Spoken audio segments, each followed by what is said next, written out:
There was once a minstrel, a happy-go-lucky fellow, wandering the country to sing at the courts of lords and kings. Everywhere he was welcomed with open arms. That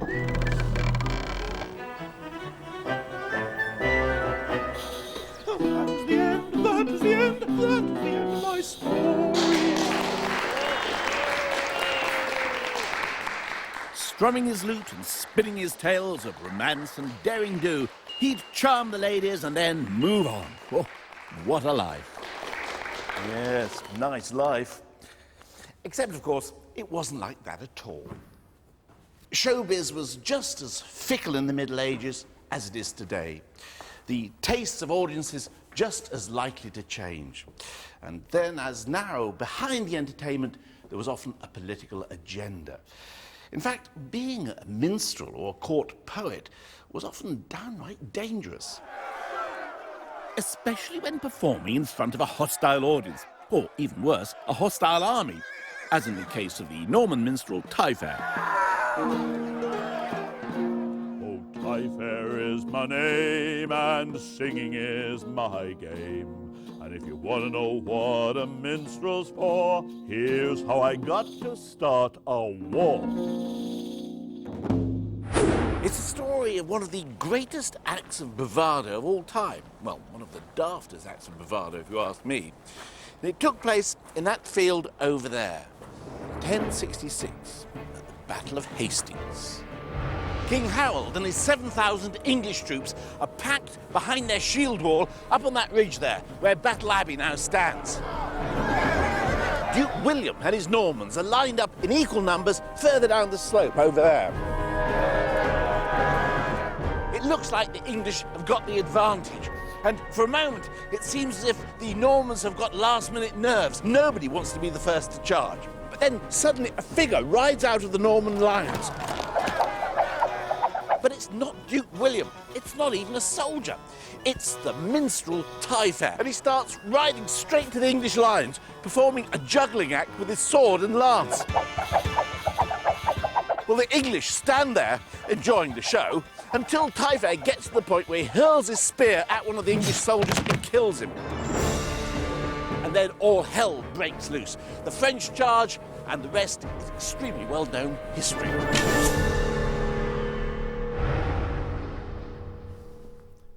Considering how well-known the story of the Battle of Hastings is, it's surprising that Taillefer never seems to figure in it, not even in the Bayeux Tapestry. In fact, if it wasn't for one of the chronicles, we'd have never heard of Taillefer's bravery. Then I suppose the Norman knights, whom the Bayeux Tapestry was supposed to be celebrating, wouldn't want to be shown up by a mere minstrel. But then what was a minstrel doing on the battlefield in the first place? Well, there was a lot more to being a minstrel than just playing music. The word minstrel actually means little servant, and they were low down the social order. And in that rough and ready military culture of the 11th century, little distinction was made between those servants who could cook or do other chores and those who could write poetry or play musical instruments.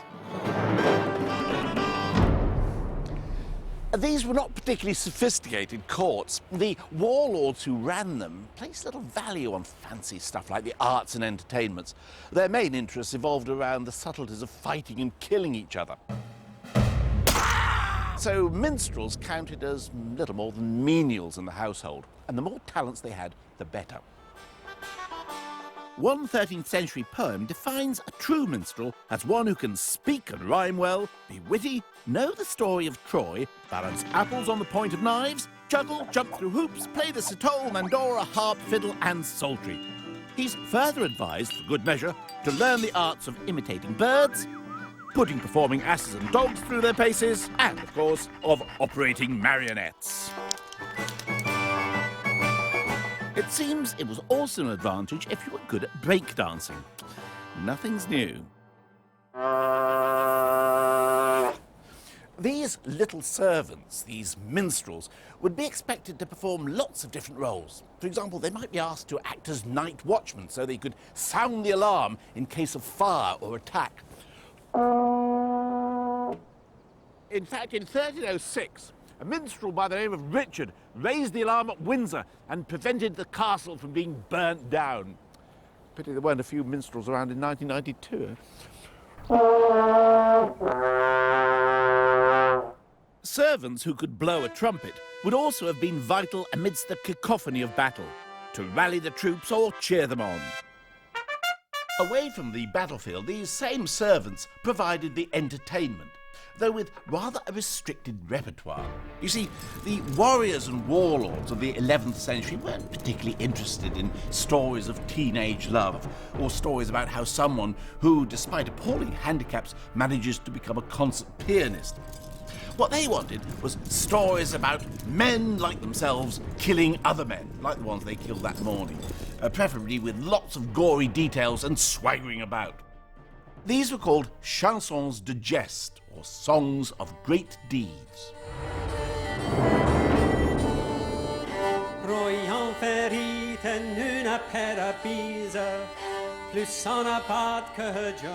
The chanson on every minstrel's lips was this, the Song of Roland, a 4,000-line epic, and the Norman #1 for nearly a century. So that's kind of the Norman top of the pops, is it? Well, it's a sort of big ballad that you'd have heard in the early 12th century. It would have been very popular. It's the most popular of the chansons de geste. I mean, any love element there? No, it's an environment where love had very little place. It's a kind of boys' culture, is it? Yeah, I think it's been referred to as the sort of buddy movie mentality where the lads get together, they do what they have to do, and if there's any women there, they're very peripheral. The only romance in the Song of Roland is when the hero, Charlemagne, declares his undying love and loyalty to his sword. It's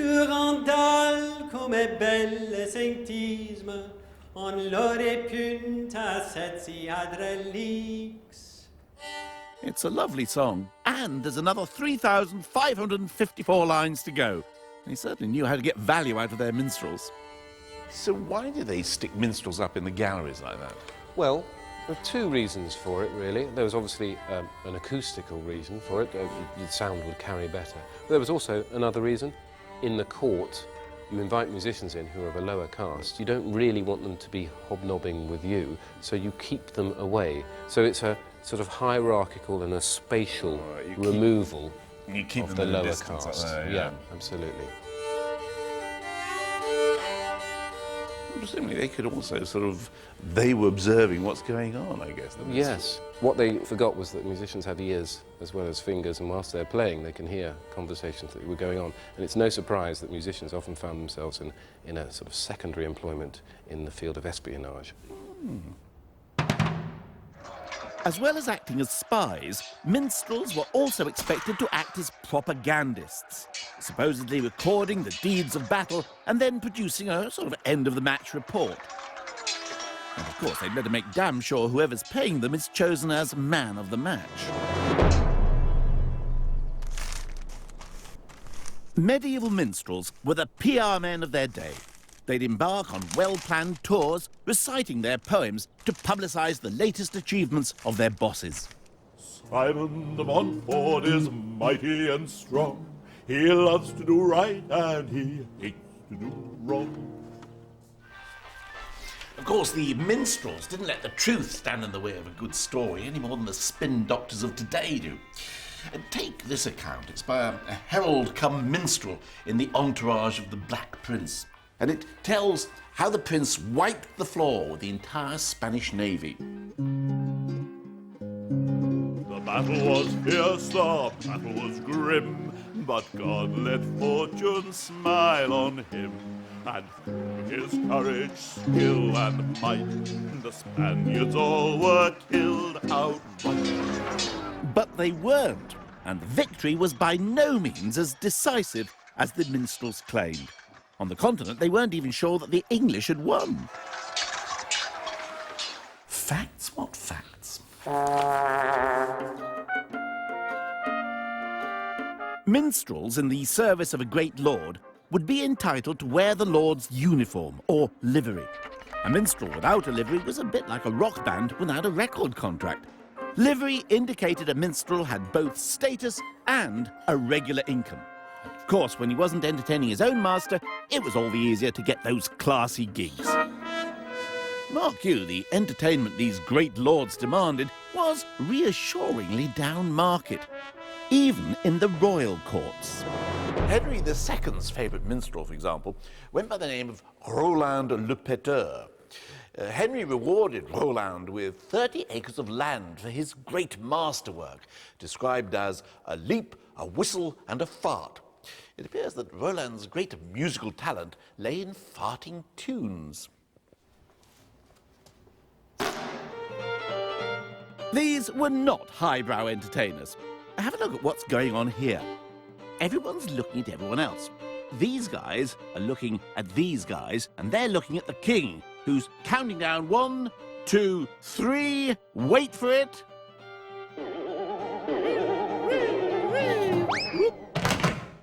Another act that was apparently popular with royalty was a variation of sticking your head in the lion's mouth. Only this involved a minstrel who spread honey on his member and then brought in a performing bear. What the bear actually performed isn't mentioned, but I bet it doesn't figure in Winnie the Pooh.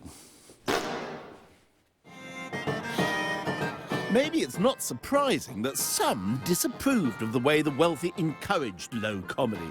Here is John of Salisbury writing in the 12th century. Even those whose exposures are so indecent they make a cynic blush are not debarred from distinguished houses. They are not even turned out when, with more hellish tumult, they defile the air and more shamelessly disclose that which in shame they should have concealed. But minstrels were woven into the fabric of everyday life. The town of Beverley in East Yorkshire was a major centre for pilgrimage in the Middle Ages. And minstrels would stand here on the steps of the north porch of the Minster as a sort of permanent welcoming committee for arriving tourists. In fact, the whole town was crawling with minstrels. And when they decorated the inside of the Minster, they filled it with minstrels.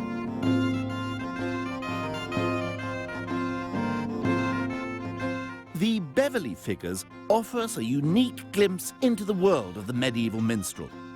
Here we come face to face with musicians whose humble lives went otherwise unrecorded.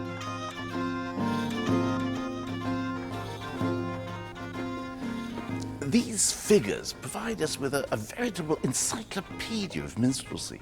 They show us what instruments minstrels played. They show us how those instruments worked.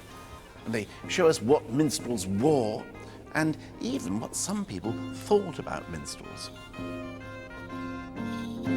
Players of wind instruments seem to have been regarded as rather vulgar, perhaps because the blowing distorted their features. The church itself had an ambivalent attitude to minstrels. On one hand, there were the heavenly minstrels, angels who played celestial music. But on the other, there were minstrels who encouraged dancing and ribaldry and were therefore servants of the devil.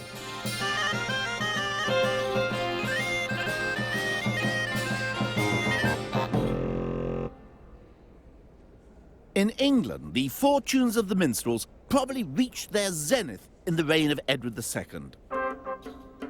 Edward, whose father tended to be away rather a lot, was brought up by a nanny whose other job just happened to be a court minstrel. Maybe this explains why Edward grew up as one of the biggest fans minstrels ever had. I went to the Public Records Office to riffle through some 600-year-old documents in search of evidence of Edward's minstrel craze. Here, for example, is the treasury roll for his coronation. So it's a list of expenses for the coronation. And it lists here all the minstrels at the coronations, 154 of them. You can see there's 5 trumpeters of the boy prince, Thomas the harpist, William the harper, Henry the flautist, Tannin the organist, and here we've got little William, organist of the Countess of Hereford. Sounds all very lavish, but conventional. But then the coronation was a state occasion. In private, however, it seems that Edward enjoyed something a little more spicy. This is the wardrobe account in which all the king's personal expenditure was kept. Here we can see on the anniversary of the death of Piers Gaveston, his intimate friend and perhaps lover, he employed a certain Bernard the Fool and his 54 naked dancers. While the English nobility were still getting their kicks out of stories about who killed who and how far their brains were spread around in the process, down in the south of France, a new kind of song was evolving. It was subtle, sophisticated, and sexy. The pioneer of this new style of poetry was not a professional musician. He was an aristocrat, the gloriously randy Duke William IX of Aquitaine, and his palace was here in Poitiers.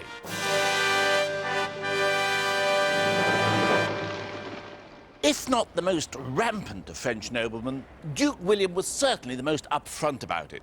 He talked of opening an abbey for prostitutes near his castle, and confessed that he pursued women with but one objective in mind. I'll end up with my hand up a cloak. He was the first of a new breed of court entertainer, aristocratic and educated, the troubadours. And by the 12th century, the court here at Poitiers was the most important cultural centre in France. It was here that Duke William changed forever the story of the minstrel. He invented a new kind of poetry that raved about his favourite subjects, love and sex. His style was irreverent, witty, and made fun of everything, including himself. I made these verses just for fun, not for myself, nor anyone, nor of great deeds that knights have done, nor of lovers true. I made them riding in the sun, and my horse, here too. The troubadours revolutionised the way people thought about the sexes. They accorded women superiority over men, and they made love a suitable subject for fiction. Up to this time, it had been punishable by death to address a love song to a married woman. It was regarded as the equivalent of casting a spell on her. But the most revolutionary thing about the troubadours was that they did all this in the everyday language of the man in the street. And it just so happened that the troubadours lived in the region of France where instead of oui for yes, they said oc. It was known as the land of the oc, the Pays d'Oc, and the language spoken was Occitan.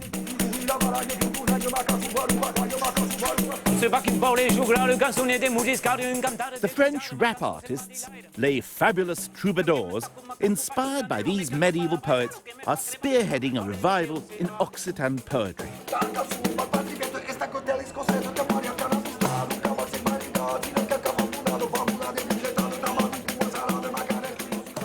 So, Claude, what was so important about the fact they were doing this in Occitan? For the troubadours, all the literature is in Latin, understood only by the aristocratic people.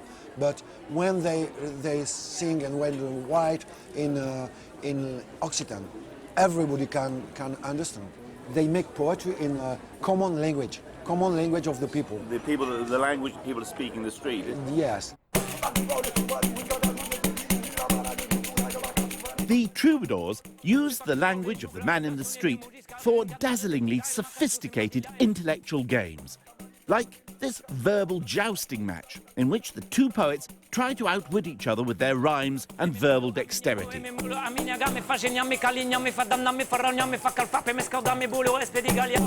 The sophistication of the writing is very important. Yeah. And the sophistication of the music also is very important for this period. And did this poetry have an influence on Europe? This poetry has a big impact in Europe because it's the first time they sing make love not war, make music not war, make tournament of poetry not war. In Middle Age, Occitan is a sign of sophistication. Merci beaucoup. Merci vraiment beaucoup. The sophisticated culture of the troubadours and the fashion for writing and composing poetry in the native language spread across the courts of Europe. The whole nature of court entertainment was revolutionized. Kings and princes now saw that their realm was no longer defined by simple geographical boundaries, but that they also ruled over an intellectual territory, the territory of literature and song. And a new breed of court poet began to replace the old rough-and-ready minstrels. The new court poets were decidedly sniffy about the old minstrels. In France, for example, Eustace Deschamps said, "The artificial music of the minstrels could be learned by le plus rude homme du monde, by the most uncouth man in the world." In a way, the situation was a bit like the mid-20th century, when the music hall comedians, with their repertoire of hand-me-down material, found themselves displaced by the university-educated satirists of the television age, coming up with something fresh every week.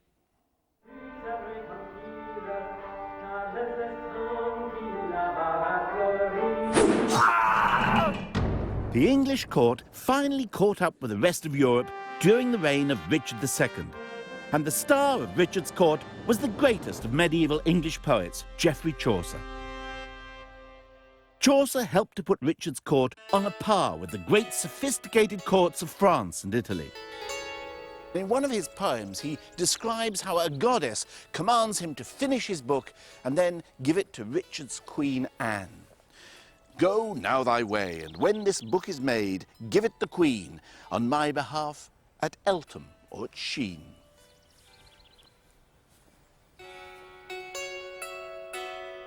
Eltham was one of the King and Queen's favourite palaces, and Chaucer actually supervised the rebuilding of it in the 1390s to make it a fit venue for Richard's fashion-conscious court. Ironically, it has itself become a victim of fashion, having had an Art Deco makeover at the start of the last century. Only one room gives any idea of its medieval past. The Great Hall here at Eltham dates from the 1470s. Richard II's hall would have been smaller. But nonetheless, it must have been here, on this very spot, that Geoffrey Chaucer would have read out for the first time many of his famous poems to the king and his court, just as he is in this 15th century painting. To be present when poets like this read out from their latest work must have been a hugely exciting experience, a sort of medieval equivalent of attending a movie premiere. The old-style minstrels began to find they were no longer fashionable. They had to go down market. They did indeed become wandering minstrels, traipsing around the land in search of an audience. Adultery is wrong, fornication is wrong. Eking out a living in fairs and at street corners, wherever they could find a crowd. The upside was that they no longer had to fill the role of propagandists for rich patrons. In fact, quite the reverse. The unemployed minstrels could easily turn into sort of medieval Billy Braggs, sort of popular political agitators. I heard men on earth make much lamentation, how they are injured in their work. You remember that hit song from 1315 with that catchy title, The Evils of Taxation? You know, it was written after the Great Famine. And the writer complains that he's being taxed 10 times over, so he has to sell his seed corn, and he's going to end up a beggar. I can no longer live with my gleaning, yet there is more grievous cut to the bone. For every fourth penny must go to the king. Good years and corn are both gone. No one cares to listen to stories or sing songs. Well, I suppose when money's tight, no one's going to waste it on minstrels. The power of minstrels to spread dissent was something that couldn't be ignored. In Wales, for example, during the rebellion of Owen Glendower, minstrels were banned throughout the Principality. But even for the court poets, life could be precarious, as Chaucer may have found out to his cost.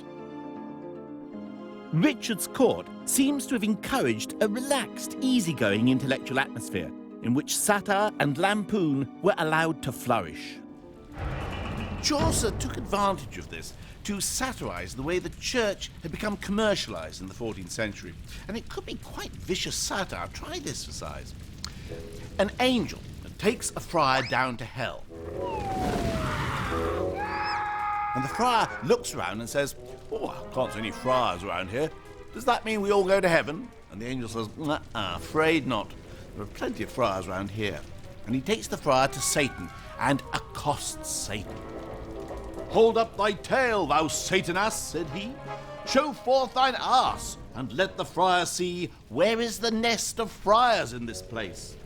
And ere that half a furlong way of space, right so as bees come swarming from a hive, out of the devil's arse began to drive 20,000 friars in a rout, and throughout hell they swarmed all about, and came again as fast as they may gone, and in his arse they crept in every John. Chaucer may have felt safe writing this outrageous satire of the church in Richard II's court in the 1390s. But within a few years, that court was to be violently overthrown and Richard murdered. The whole political scene changed dramatically, and Chaucer was caught right in the middle of it. Richard was ousted by his cousin Henry IV, who colluded with the exiled Archbishop of Canterbury, Thomas Arundel, to seize the throne. A religious crackdown ensued, with Arundel threatening to burn those who criticised the church, especially those who did so in plain English that any Tom, Dick or Harriet could understand.